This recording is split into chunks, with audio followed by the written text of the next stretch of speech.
안녕하세요, 구독자님들. 저는 결혼 4년차 40대 초반의 여자입니다.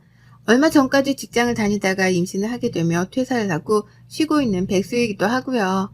제가 이르지 않는 나이에 결혼을 해서 첫 임신을 40 넘어 하다 보니 건강상의 이유로 일을 그만두게 되었어요. 지금은 아이 태교에 전념하면서 아무것도 하지 않고 사는 이 패턴에 크게 만족을 하며 사는 중이었습니다. 이 평화를 뚫고 소리 소문 없이 마음을 뒤흔들어 놓은 저희 시어머니 때문에 사연을 들고 와봤습니다. 자리에 오래도록 앉아있는 것도 허리가 아파서 잘 못할 짓인데 시어머니에 대한 고자질을 하려고 하니 벌써부터 속이 시원해서 엉덩이가 묵직하게 내려앉는 기분이네요. 어디 한번 지금부터 거짓 하나 보태지 않고 적나라히 고해보도록 하겠습니다. 저희 남편은 저보다 5살이 많아요. 저보다도 남편이 늦은 나이에 결혼했던지라 둘 다 주변 어른들의 성화가 꽤나 컸습니다. 결혼을 하긴 할 거면 차라리 애부터 만들어 시게 데리고 들어가라는 말까지 드려야 했죠. 저희 시어머니한테서 말입니다. 그 정도로 어머님은 당신 아들 장가 보내기 프로젝트에 목을 매셨고 그로 인해 저는 제대로 된 기분다운 기분조차 내지 못한 채 주변 성화에 떠밀려 식을 치렀어요. 이왕이면 내가 좋아하는 계절에 좋아하는 식장에서 기분 좋은 마음으로 식을 치르고 싶었는데 이왕 할 거면 더 빨리 좀 하라고 보채는 시어머니 때문에 뜬금없이 한여름에 이름 모를 동네 식장에서 식을 치렀습니다. 지금까지도 그때 내 주장을 마음대로 펼치지 못한 것이 천추의 한으로 남아있을 만큼 저에게는 결혼식이 그리 좋은 기억이 못 되네요.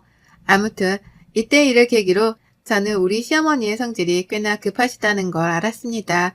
그냥 아들 자식 장가를 보내고 싶어 하는 마음이 커서 그런 것도 있었겠지만 겪고 나서 보니 평소 살아가는 중에도 성질 급한 모습들이 군데군데 튀어나오더라고요. 다 같이 식구들끼리 모여 오랜만에 밥을 먹더라도 국이 다 식으면 맛이 없다며 식구들이 자리에 채 앉기도 전에 수저를 뜨셨어요. 급하게 먹는다고 쩝쩝거리는 소리를 내는 건 너무나 당연지사였고 그 밖에도 시어머니랑은 어디 밖을 함부로 돌아다니기가 힘들었습니다. 조금만 걸음이 느려도 빨리 걷지를 못한다며 앞에서 떽떽거렸거든요. 조금만 길거리에서 가고자 하는 식당 혹은 방향을 헤매기라도 하면 계란과 미리 알아오지 못했다면서 답답하다고 또 궁시렁거리셨고요. 하여간 저하고는 하나도 맞질 않는 분이셨어요. 그러니 제가 임신을 하고 몸조리를 하겠다며 집에 있는 동안에 시어머니를 만나려고 할 생각 따위는 하지도 않았고요. 제 정신건강에 좋지 않을 것이라는 걸 그 누구보다 스스로 잘 알고 있었으니까요. 하지만 어머님의 마음은 저의 의도와는 달리 더욱 크게 요동쳤습니다. 저는 단지 어머님이랑 잘 맞지 않고 같이 있어봤자 좋은 소리를 하나도 못 들을 게 뻔하니까 임신을 한 동안만이라도 제발 안 볼 수 있을 만큼 안보려 했어요. 일전에 코로나가 오래도록 있기도 했고 그래서 겸사겸사 이 시기를 기회로 태교에만 잘 전념하자 싶었던 거죠. 실제 제가 노산이기도 하고요. 그런데 어머님이 저의 태도에 많이 섭섭했다고 하시는 거예요. 그 얘기를 시아버지에 이어서 저희 남편 그리고 시누이의 사돈팔촌까지 거리를 두지도 않은 채 다 떠벌리고 다니셨습니다. 며느리가 잘 연락도 안 하고 연락을 해도 무심하게만 굴고 그래서 자신이 많이 외롭고 가뜩이나 갱년기로 고생 중인데 갱년기 증상이 더욱 심해지는 것 같다고요. 저를 천하의 나쁜 며느리로 한순간에 둔갑을 시키셨더라고요. 그 바람에 시아버지는 어린 저희가 잘못을 한 게 맞다며 고개를 숙이고 먼저 연락을 해주길 부탁하셨고 또 그 바람에 저희 남편은 제가 잘못한 게 없는 줄 알면서도 시어머니 기분을 맞춰야겠다면서 연락을 먼저 하기 시작했어요. 여기저기서 저희가 참 무심하고 정없다고만 평가를 해드시니 저도 어느 순간 분위기에 휩쓸려서는 또 먼저 어머님께 안부 연락을 하기 시작하고 있더라고요. 커플의 나이가 늦었다면서 결혼식도 분위기에 휩쓸려 치렀었는데 이번에도 똑같이 그 비슷한 분위기 속에서 시어머니가 원하시는 대로 해드리고 있었던 겁니다. 그리고 그러는 과정에서 한번 시댁을 찾게 되었는데요. 어머님이 올 때 이것저것 사오라고 시키시더라고요. 먹을 과일에 같이 구워 먹을 고기에 또 그에 걸맞은 상추까지도 말이죠. 그렇게 저는 어머님이 원하시는 대로 연락도 해드리고 비율을 맞춰드리다가 시댁에 갈 때에는 어머님이 사오라고 하는 음식들을 장까지 봐서 찾아가는 등 아주 그냥 상전을 모시고 살았습니다. 회사에서도 누구 비위를 그렇게 맞춰본 적이 없는데 나한테 월급도 안 주는 시어머니의 기분 하나를 맞춰주겠다면서 내 돈을 써가며 굽신거렸네요. 지금 생각하면 내가 왜 그렇게까지 어머님 기분을 맞춰드리려 했는지 모르겠어요. 그때도 그냥 남편이 하라고 하고 시아버지가 맞춰달라 부탁을 하시니 그게 옳은 줄로만 알았습니다. 그래서 어린 저희가 조금 숙이고 들어가는 것도 맞겠다 싶었고요. 그치만 이게 갈수록 심해지더라고요. 보통 사람이 베품을 당하면 똑같이 갚아준다거나 고맙다고 성의 표시 정도는 하잖아요. 아무리 그게 가족이라고 할지라도 가족이라면 더더욱 고맙단 말을 해주고 살아야 하는 걸 테고요. 하지만 저희 어머님의 반응은 좀 달랐습니다. 뜨뜻미지근했달까요? 뭘 사오라고 해서 사가더라도 고맙단 말은커녕 꼭 불만을 표출하셨죠.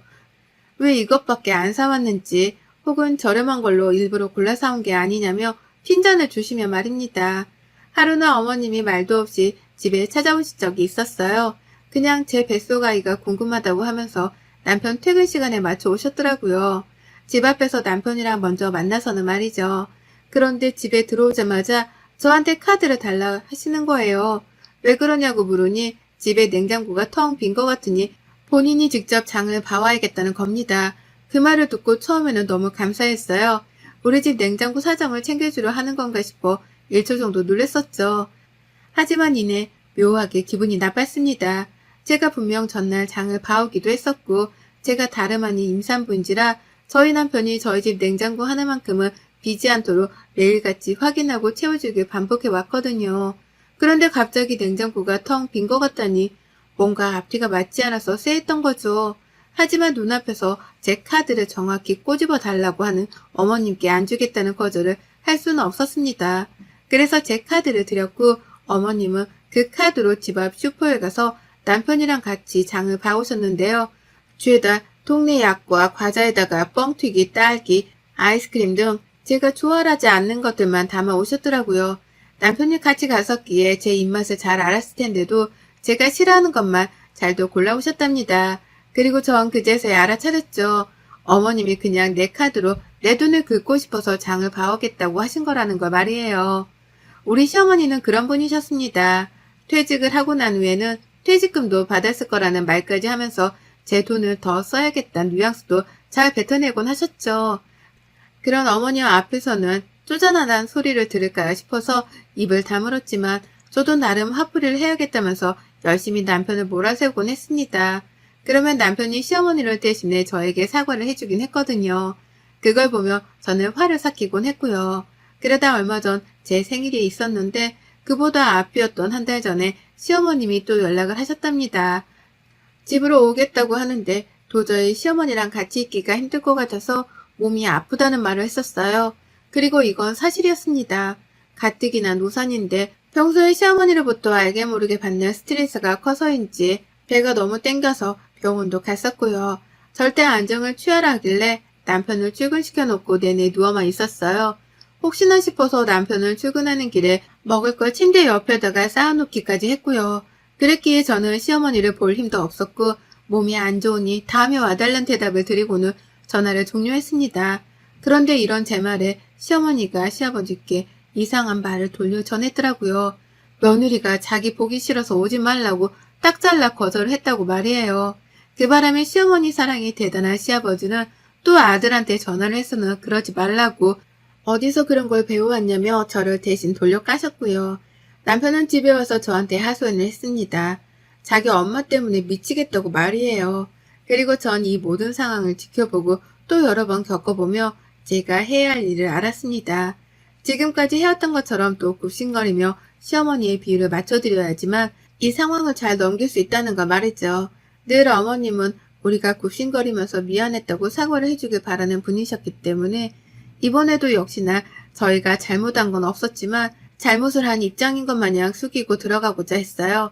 저는 도무지 어머님께 뭐라 사과까지 할 기력이 없었고 결국 남편이랑 같이 돈을 모아서 선물 하나를 사드렸습니다. 50만 원짜리 지갑이었는데요.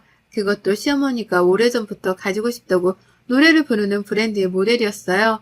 무슨 한두 푼도 아닌 50만 원짜리 지갑을 갖고 싶다며 저 난리시냐고 끝까지 안 사드리려고 했는데요. 그냥 타이밍도 그렇고 어머님이랑 쓸데없는 일로 기싸움을 하고 싶지도 않아서 딱 생각이 나던 그 지갑으로 골라 사드렸습니다. 그리고 그때부터 저는 무지막지한 인생의 회한을 느꼈네요. 왜냐면 시어머니의 입에서 제 생일이 될 때까지 고맙다는 소리 한 번을 듣지 못했거든요.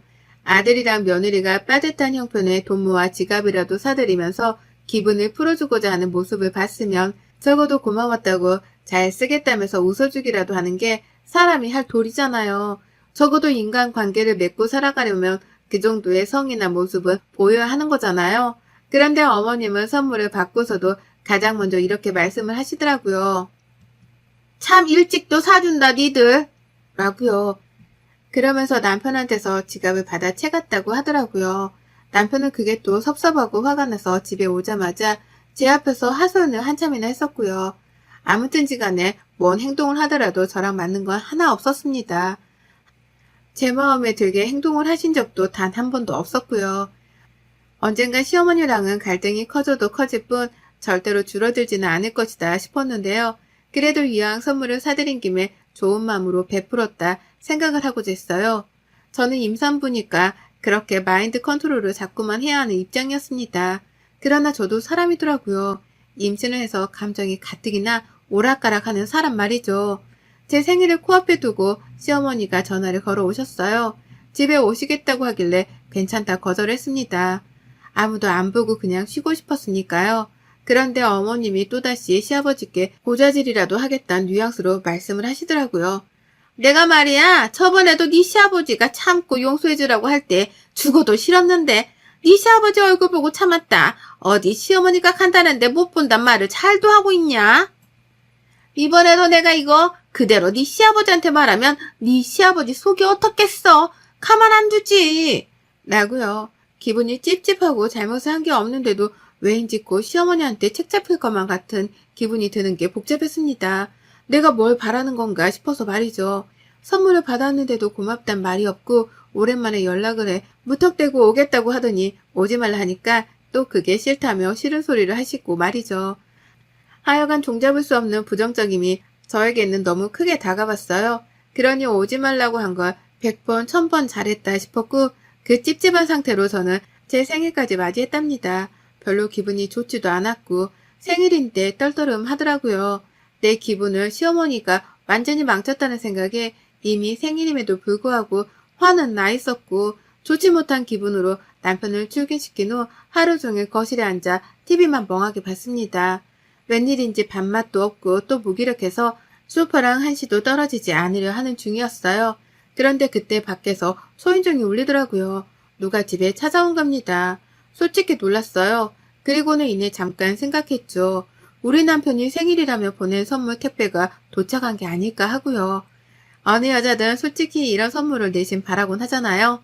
그런데 그 잠깐의 설렘은 문을 열면서 산산조각처럼 부서지고야 말았습니다. 시어머니셨거든요. 제 집 앞에 시어머니가 오겠다는 말씀도 안 하고 서 있었어요. 놀라 서 있는 저를 보면서 멀쩡하구만 어디가 아프다는 거야 도대체? 라고 하면서 혼잣말을 하고는 집 안으로 들어오더라고요. 그러면서 봤습니다. 어머님의 손에 들려있는 조그마한 비닐봉투 하나를 말이죠. 얼핏 상표를 보니까 우리 집 근처에 있는 조그마한 옷가게에서 뭘 사셨나 보더라고요. 설마 했습니다. 설마 이게 내 건가 싶었죠. 그리고 아니나 다를까 어머님은 집에 들어오자마자 저한테 그 봉투를 건네주더라고요. 생일 선물이라면서 말이죠. 세상에 어머님한테 생일 선물을 다 받아보다니 솔직히 기쁨보다는 너무 놀래 몸둘 바를 몰랐습니다. 이럴 사람이 아닌데 왜 나한테 선물을 챙겨주는 건가 싶어 말이죠. 하지만 그런 놀람도 잠시 봉투를 집어드는데 정말 가볍더라고요. 깃털 같았어요. 아무것도 들어가 있지 않다고 해도 믿을 정도로 가벼웠습니다. 그리고 전 이내 그 안에 든 선물의 정체를 발견했어요. 그건 바로 손난로였습니다. 봉투를 자세히 보니 저희 집 근처 옷가게 봉투가 아니더라고요. 그냥 집에서 어머님이 안 쓰는 봉투 하나를 아무거나 집어 오셨던 거죠. 그리고 그 안에는 손난로 하나가 들어있었는데 가격이 밖에 적혀져 있더라고요. 2,000원이라고요. 그거 받아들고는 시어머니랑 손난로를 번갈아 쳐다봤습니다. 이게 뭐냐는 눈빛을 강렬하게 보내면서 말이죠. 그러자 어머님은 세상 착한 척, 제 걱정이란 걱정은 다 해주는 척을 하면서 아주 고상하게끔 말씀을 하더라고요. 아 이거 네 생일인데 빈손으로 오기는 뭐 하니까 내가 그중에 제일 좋은 걸로다가 샀다. 그 조그만 거에 2,000원이 뭐냐 2,000원이 라고요. 참 기분이 더러웠어요. 더러워도 정말 말도 못할 정도로 더럽더라고요. 며느리 생일인 걸 알면 하다못해 임산부니까 먹을 것이라도 사오면 좋으련만 그 와중에 돈을 아끼겠다고 한 건지 가장 저렴하게 판매를 한다는 그 가게로 가서는 손난로로 사오셨더라고요. 그러면서 가장 비싼 걸로 샀다며 2,000원짜리를 가지고 갖은 생색은 다 내셨답니다. 그러면 조그마한 난로가 2,000원씩이나 한다며 궁시렁거리기까지 하셨고요. 저는 그런 시어머니께 작지만 50만 원이 넘는 값비싼 지갑 선물을 해드렸는데 어머님은 고작 2,000원을 가지고서 끝까지 생색이라니요. 정말 내가 뭘 위해서 이놈의 시어머니를 마주하고는 비위를 맞춰드리려고 하고 있나 싶었어요. 근데 더 웃겼던 건 핫팩을 주고 난 후 계속된 어머님의 그 생색이었습니다. 처음에 가장 비싼 걸로 골랐다는 말씀으로 생색은 더 이상 그만 내실 줄 알았는데요. 그 이후로도 계속되더라고요. 괜히 핫팩을 한번 쳐다보면서 이거 고르느라고 애썼다 라고 한다든지 제가 당장 쓰지를 않으면 지금 당장 써봐. 임산부니까 손발이 차가울 거 아니야. 이거 끼고 있으면 돼. 라고 하면서 자기 생일 선물을 얼른 써보라고 닥달까지 하셨어요. 준 사람 성의를 생각해서 눈앞에서 써보라는 것이었죠. 끝까지 선물을 주고도 이기적이기만 하셨던 겁니다. 그러다 급기야 제가 당장 핫팩을 쓸 일이 없어서 겨울이 찾아오면 쓰겠다고 대답을 했거든요. 차마 고맙단 말은 안 나왔고요. 그러자 어머님이 제 손에 들려있던 핫팩을 낚아채며 가져가는 거예요. 누가 봐도 화가 났다는 표정으로 말이에요. 그리고는 말씀하셨습니다. 에휴 됐다. 네가 안 쓸 거면 내가 써. 여기까지 오느라 얼마나 추웠는데. 라고요. 그러면서 아주 당당하게 제게 주신 그 핫팩을 자기 손으로 가져가더라고요. 제가 포장도 안 뜯은 그걸 자기가 쓰겠다고 잠시의 여유도 주지 않으신 채로 가져가셨죠. 황당하기도 했지만 화가 났습니다. 방금 줘놓고서 제대로 된 대답도 안 듣고서는 멋대로 챙겨 가져가는 게 무슨 경우인가 싶었으니까요. 말해 뭐합니까? 또 성질 급한 시어머니가 기다려주기는커녕 이기적이게 자기 원하는 것만 말하고 행동하며 저를 엿먹이신 거였죠. 그것도 제 생일날 굳이 안 보고 싶은데도 찾아와서는 제 기분까지 더럽히시면서요. 결국 저는 그 자리에서 화가 나 참지를 못했습니다. 보통 같았으면 시어머니라고 눈치도 좀 보고 또 저러다 삐지지 않을까 싶어서 기분을 걱정해드리기도 했거든요. 그런데 더 이상은 그런 의뢰 위치에서 비위만 맞춰주는 행동을 못하겠더라고요. 그래서 어머님께는 당장에 집에서 나가달라 말씀드렸어요. 네네. 핫팩도 가져가시고요. 어머님도 이 집 나가주세요. 나가주시라고요. 라고 하면서요. 하지만 그냥 그렇게 순순히 나가버릴 어머님은 아니셨죠. 끝까지 못 나간다고 버티면서 저보고 말이 왜 그 모양이냐고 하시더라고요. 말투가 너무 건방지다는 소리였던 겁니다. 하지만 어쩌겠어요. 제가 기분 좋게 뭔가를 부탁드릴 상황도 아니었고 어머님은 이런 취급을 받아도 정당한 분이다 싶었는걸요. 그래서 저도 똑같이 나가달라고 어머님만큼이나 버텼습니다. 그러다 조금씩 언성이 높아지기 시작하면서 저는 아예 현관문을 열어버렸고요. 제가 현관문을 연 채로 목소리를 크게 질러대니 어머님은 이웃보기가 창피하셨는지 아유 내가 쟤를 어찌 말려 라는 황당한 말과 함께 가방을 챙겨 나가셨어요. 본인이 먼저 시비를 걸어오다시피 하셨으면서 이제와 저를 어찌 말리냐며 제가 잘못을 했다는 식의 뉘앙스를 보이더라고요. 그리고는 휙 나가버리는데 제가 제대로 사과조차 받지를 못한 것 같은 찜찜한 기분에 머리가 잠시 띵했답니다. 내가 잘못을 한 게 아닌데 왜 나한테 저러시나 싶어서 멍하다가 뒤늦게야 정신을 차리고선 어머님을 쫓아나갔어요. 할 말은 해야겠다 싶었으니까요. 저만치 앞에서 화가 나 씩씩거리면서 걸어가고 있는 시어머니가 보였는데 무조건 따라잡아야겠다 싶었습니다. 그래서인지 걸음도 평소 같으면 무거워 느릴 텐데 그 어느 때보다 가벼웠어요. 마치 뱃속아이가 저를 응원하겠다고 나선 것 마냥 말이죠. 시어머니를 거의 따라잡았을 때쯤에 이야 아니나 다를까 어머님이 시아버지랑 통화를 하고 계시더라고요. 그러면서 또 없는 말을 지어내듯이 힘들어 죽겠다며 제 흉을 보고 계신 겁니다. 며느리가 어째 저렇게 무뚝뚝하고 자기를 인정해 주려고도 하지 않냐 하면서 시아버지께 제가 참 버릇이 없었다고 고자질을 하고 계셨어요. 맘 같아서는 뒤에서 정말 손부터 날아갈 뻔했어요. 하지만 이내 저는 손은 날리긴 날렸지만 시어머니의 핸드백으로 그 손을 뻗었습니다. 핸드백을 뺏자마자 시어머니는 제가 무슨 도둑이라도 된다는 듯이 놀래 자빠지를 하시면서 가방을 사수하려 하더라고요. 엄매야! 라고 비명을 지르면서 말이죠. 하지만 이내 저는 그런 시어머니를 제압했답니다. 제압을 할 리도 없었어요. 바로 가방에 손을 뻗자마자 그걸 낚아챘고 그 안에서 딱 하나 지갑만을 사수했습니다. 제가 얼마 전 남편이랑 돈 모아 비 맞춰드린다면서 샀던 그 지갑을 말이에요. 그 지갑을 손안에 쥐고서는 길거리 한복판에서 지갑을 탈탈 털었습니다. 그 안에 든 어머님 신분증이랑 카드, 그리고 현금을 바닥으로 떨궈버린 것이었죠. 어머님은 뭐 하는 짓이냐면서 소리를 질렀지만 또 그 와중에 사람들 눈치가 보이는지 중간중간 목소리를 깔아내리며 저를 말리려 하셨습니다. 하지만 당하지 않기로 했어요. 저는 열심히 어머님 지갑을 비워드린 후 어머님도 제 선물 도로 가져가셨죠? 저도 제가 드린 선물 그냥 제가 도로 가져갈게요. 라고 하면서 제 손에 쥐고 집으로 돌아왔어요. 당연히 어머님은 안 된다면서 다시 돌려달라고 저를 따라오셨거든요. 하지만 길거리 한복판에서 임산부를 상대로 소리를 지른다는 게 결코 쉬운 일은 아니었을 겁니다. 사람들은 다들 저를 쳐다보고 이미 누구는 도와주겠다며 다가오려고까지 하니 어머님은 저를 따라오려고만 하다가 결국 중독 포기를 하셨어요. 그 길로 멀어져가는 자신의 지갑을 바라만 봐야 하셨고 그 끝에 소리를 지르며 말씀하셨죠. 내가 널 다시 보나봐라! 라고요. 그래서 저는 그런 어머님께 똑같이 호통을 치듯 말씀드렸습니다. 저도 보기 싫네요. 라고요. 집으로 돌아오자마자 시아버지도 연락을 해오고 시어머니는 아직 화가 안 풀리셨는지 같이 연락이 오시고 난리도 아니었습니다. 하지만 아무리 절 쉽사리 건드리거나 화를 내지 못했어요. 전 말 그대로 임산부니까요. 그걸 핑계로 시아버지 전화도 일부러 받아서는 임산부한테 사사건건 전에도 그렇고 오늘도 그렇고 뭐 하시는 거예요? 손주 안 보고 싶으세요? 라며 대뜸 화를 냈습니다. 저라는 사람도 화를 낼 수 있다는 걸 보여주기 위해서요. 그러자 아버님은 찍소리도 못하고 미안하다 라는 사과를 대신 전한 채 전화를 끊으셨어요. 시어머니는 그제서야 시아버지로부터 무슨 얘기라도 들은 건지 전화를 그만 걸어오셨고요. 그리고 전 이 핑계를 아이를 낳고 나서도 대기로 했습니다. 아이를 낳고 나서도 시어머니, 시아버지는 제 기분이 내키는 때에만 아이를 보여줄 거예요. 그게 마음에 안 들면 저한테 굽신거리라고 하죠 뭐. 다 어머님이 뿌린 대로 거두는 중이니까 저는 거기에 양념만 첨가해서 저 편한 대로 좀 지내볼랍니다. 여러분의 생각은 댓글로 남겨주세요. 오늘도 시청해주셔서 정말 감사합니다.